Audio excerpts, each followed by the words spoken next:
Hi, welcome to the Thriller Vault podcast. I'm Luke Richardson, and today I'm sharing with you a story set in the slums of Mumbai, India, called Slumdog Escape. It's written by myself and Stephen Moore, and as I say, I will be narrating it. It's part one of a three-part story, so you're in the right place if this is the first video you're watching. Also, just a quick one to remind you, please, to subscribe and like this video. It really helps us share it with other people. Let's get into it. Rahul. Sometimes in life, you just have to run. Despite not yet reaching his 8th birthday, Rahul knew that more than most. He loved running. He remembered running on the beaches as a boy, spray kicking up high as his feet pounded the sand. He remembered running away to the big city when his parents died and his nasty uncle tried to take him in. He remembered running through Mumbai in those first few weeks, poor but free, running from stall holders with stolen tomatoes under his shirt, or running from a security guard with a loaf of warm bread in his hands. Running, to Rahul, came naturally. It was as though he was born to do it. Rahul peered out into the darkness and tried to work out where the men were.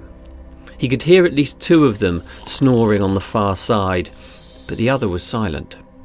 There were usually 2 men, but sometimes there were 3. These men were supposed to look after Rahul and the other children, but Rahul didn't think they did a very good job. A few stale bits of bread and a glass of dirty water at the end of the day was not being looked after. Rahul could do a better job on his own. Rahul pushed against the door to the cell-like room he shared with a dozen other children. As he'd suspected, it was open. Earlier in the night, he'd listened closely as the boss man closed the door but hadn't heard the bolt slide home. Maybe the boss man was very tired after his late night of drinking beer and watching television. Maybe the boss man should get to bed a little bit earlier. The door's rusted hinges squeaked. Rahul froze. He listened to the darkness. The men continued to snore. Rahul pushed open the door another few inches and then slipped through. He glanced over his shoulder and imagined the other children sleeping in the dark. He longed to free them too, but tonight there just wasn't time. He couldn't risk the noise waking up one of the men. Rahul promised that he would come back for the other children as soon as he could. He padded across the silent room, feeling each step with his bare feet. He knew that after the men had been drinking, empty bottles were often left across the floor. If Rahul kicked one of them, it would be game over for sure. Rahul counted out 10 paces and then turned to the right. He was now in the corridor which led to the front door. He just hoped the front door would be unlocked too. Rahul counted out 15 more paces along the uneven floor. Something scuttled in the darkness. An animal, probably a rat. Animals didn't concern Rahul. Humans caused the real pain. Rahul reached the door. He fumbled around in the dark for the handle. The metal was cold, even in Mumbai's humid air. He held his breath and turned the handle. The mechanism moved, then clicked. The door swung open. A vertical bar of light streamed in. Rahul breathed in, intoxicated by it. He glanced behind him, teetering with possibility. The boss man had said that Rahul was one of the lucky ones. He said that they were a family, that they looked after each other. But Rahul didn't think that was true. Rahul peered through the gap and inhaled. The city's fumes were especially noxious and exciting tonight. The lights of a car swung across the opposite building and then disappeared. Rahul took a deep breath and stepped out into the night. "Oi! Where do you think you're going?" The voice rooted Rahul to the spot. A figure stepped from the darkness. The man rummaged in his trouser pocket and pulled out a lighter. He struck it and lit the cigarette clamped between his lips. For a moment, his face was bathed in orange. Rahul recognised him. The boss man. "Well, where do you think you're going?" Rahul's eyes darted left and right. The boss man stepped towards him. Rahul darted away. His feet slapped 3 times against the ground before a thick arm closed around his neck. "No you don't," the boss man hissed an inch from his ear. "You don't get to leave like that. I told you, we're family. And family stays together."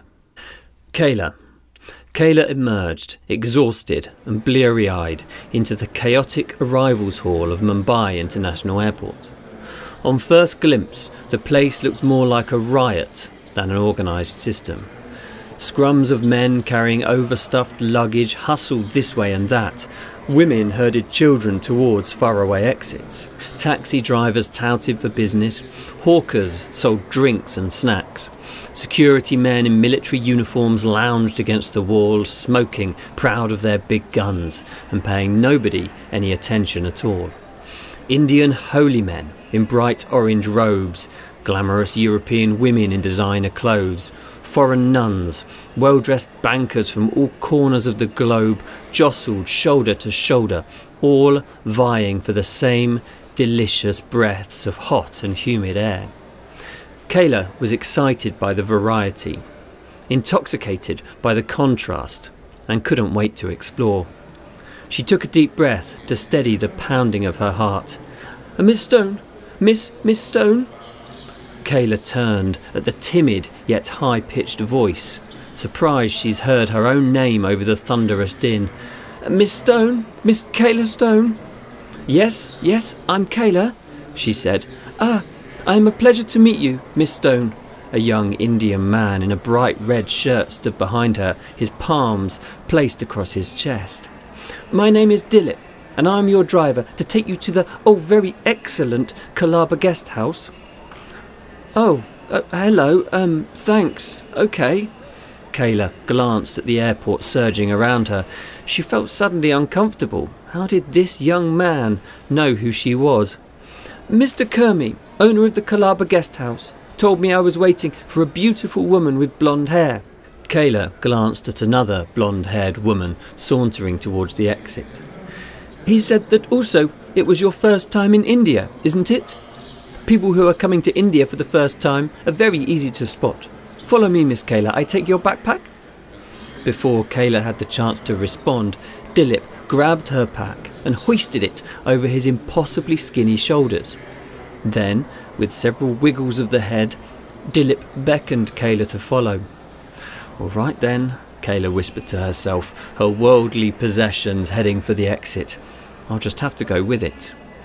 2 anxiety-inducing, shoulder-barging minutes later, they passed through the exit doors and into the sweating city air. The cacophony of voices inside were little more than a distant murmur against screaming car horns. "Just up here," Dilip said, guiding them past 3 brightly painted buses belching thick black smoke into the air. Kayla followed, pushing through crowds of people. A bag thudded to the concrete beside her. Kayla looked up. A man stood on the roof of the bus, pulling luggage from a roof rack and then dropping it carelessly to the ground. Come on, no time for waitings." Dilip's voice cut through the melee. Kayla turned and rushed after him. "Here we are," Dilip said, reaching a tiny yellow and black car. He opened the trunk, slipped Kayla's bag inside, then skipped around to the driver's door. Kayla slipped into the worn rear seats. The green digital clock on the dash informed her that it was just after midday. Without waiting for Kayla to find the seatbelt, Dilip crunched the car into gear. Kicking the accelerator, he sent the taxi screeching into gridlocked traffic. For several minutes they jostled their way through, accelerating hard for a few feet before violently braking. Finally, they made it to the freeway. Sprawling slums of colourful crumbling shacks flanked the road on both sides. The tiny huts were constructed from random sections of corrugated tin, ripped tarpaulins, cardboard boxes, and just about anything that might offer a little protection from the rain or sun. Kayla watched a group of women dressed in iridescent saris, their smiles broad and their eyes bright, pick their way along the side of the freeway. A series of wildly disconnected images flashed past. Pollution-blurting trucks, cars held together with tape, roofless sports cars, decrepit, garishly adorned buses jammed to bursting like tins of human sardines. Cows, their homeliness apparent in vain. Men working, others sleeping, women chasing away stray dogs with sticks, children playing with trash while goats tried to eat the same trash. Kayla's mind spun with it, and yet the adventure was thrilling.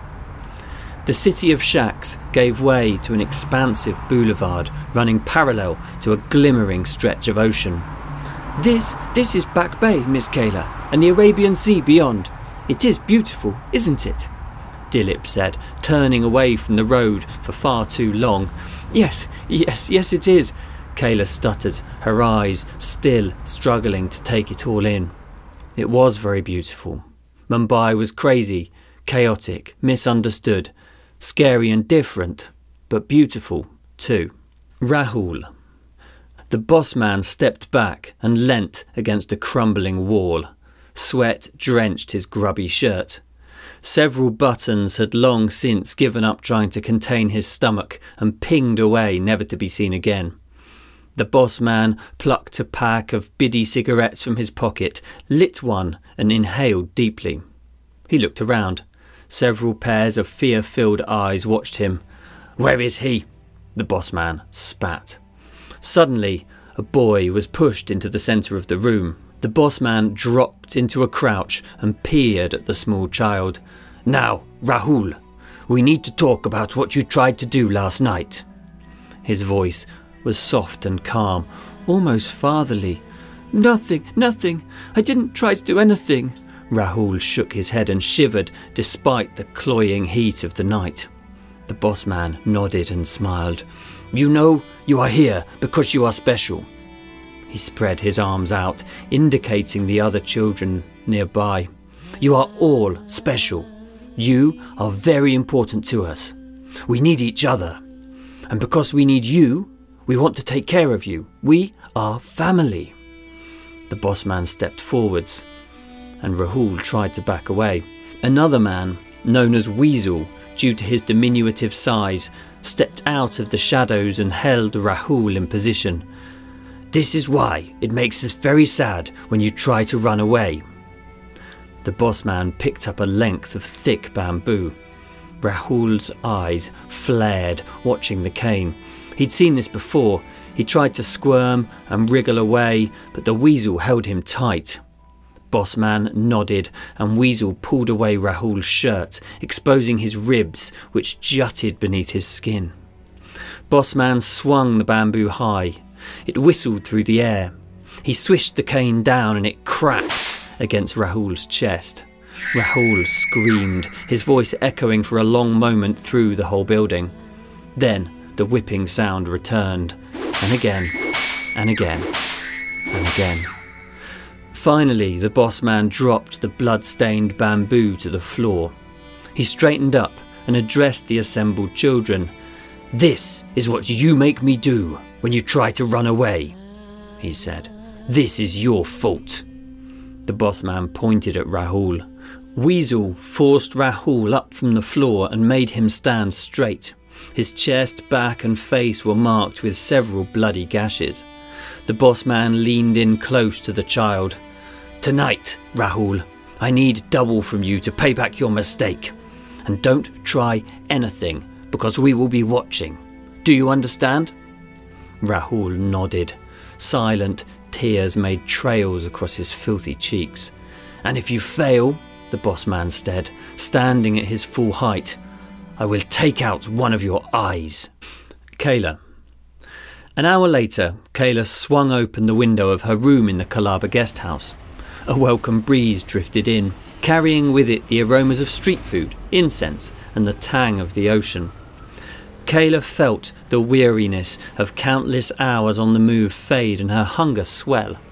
The city enticed her through the open window. "I'll eat first," Kayla said to herself, "then take a rest."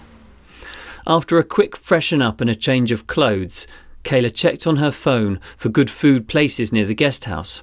She'd noted down several, but was particularly excited to visit one, Leopold's Cafe and Bar. 2 minutes later, Kayla meandered more or less in the direction of Leopold's. Purposefully leaving the phone in her bag, she didn't mind if she got a little bit lost on the way.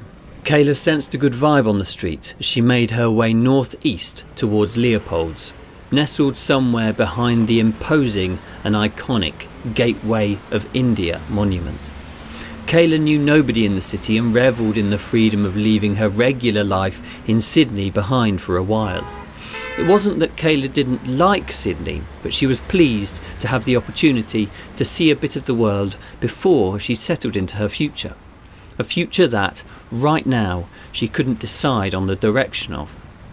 Nearing the centre of Colaba, Kayla's senses came alive with the dizzying sights and sounds and smells of India's trademark chaos.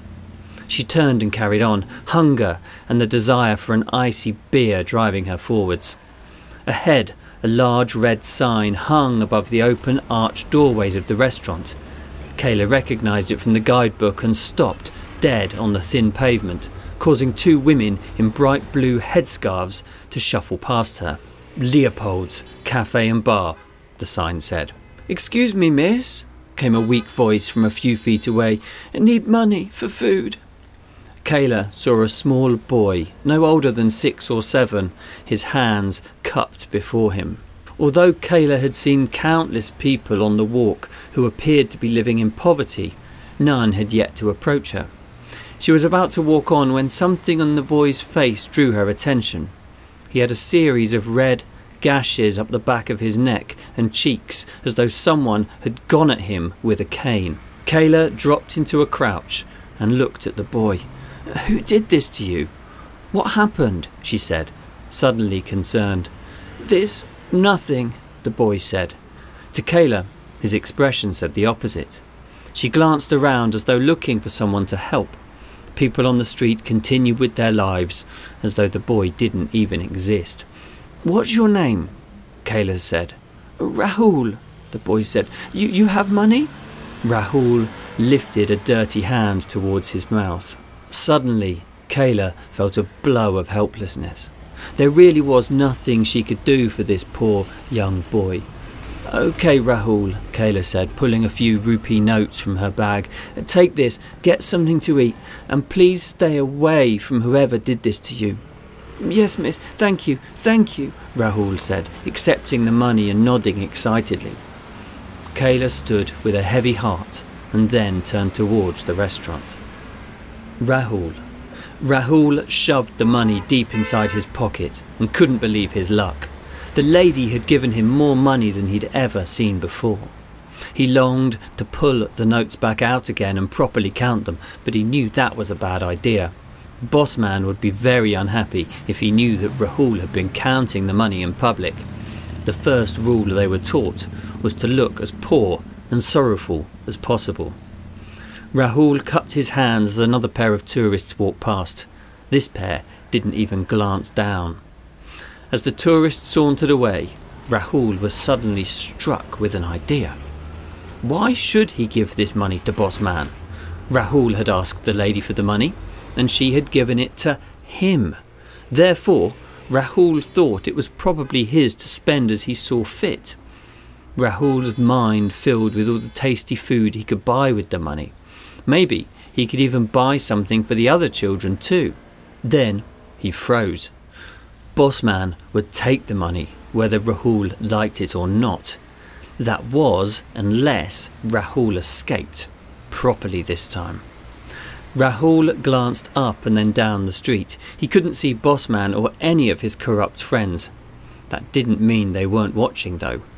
Rahul's shoulders slumped at the thought that his good fortune would be spent on beers for Bossman and his friends. He slipped his hand inside the pocket and felt the notes. There were at least 3 of them, maybe more. The movement caused the welts all over his back and chest to ache once more. Rahul focused on the money and tried to forget the pain. With that much money, Rahul could get far, far away from Bossman and all his corrupt friends. Rahul knew what he should do. He should ride on one of the overnight trains, like the one that had brought him here to Mumbai all those years ago. He could go south. People always said that once they left Mumbai, they'd go south. South sounded like a good idea to Rahul. In the south, he would find himself in another city where Bossman couldn't reach him. Rahul glanced around again.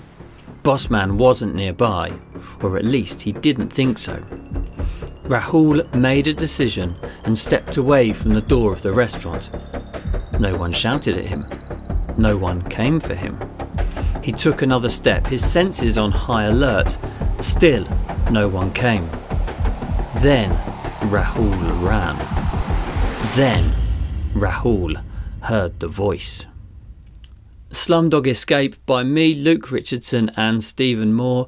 That's the end of part 1 of the story. We've met Kayla, we've met Rahul. We're right there in Mumbai with them. I really hope you've enjoyed this. Skip over to episode 2 now to hear the next part of the story. By the way, whilst you're here, if you're able to like and subscribe to the Thriller Vault podcast, it helps us spread the word so much. Thank you again, and I'll see you for episode 2 of Slumdog Escape very, very soon.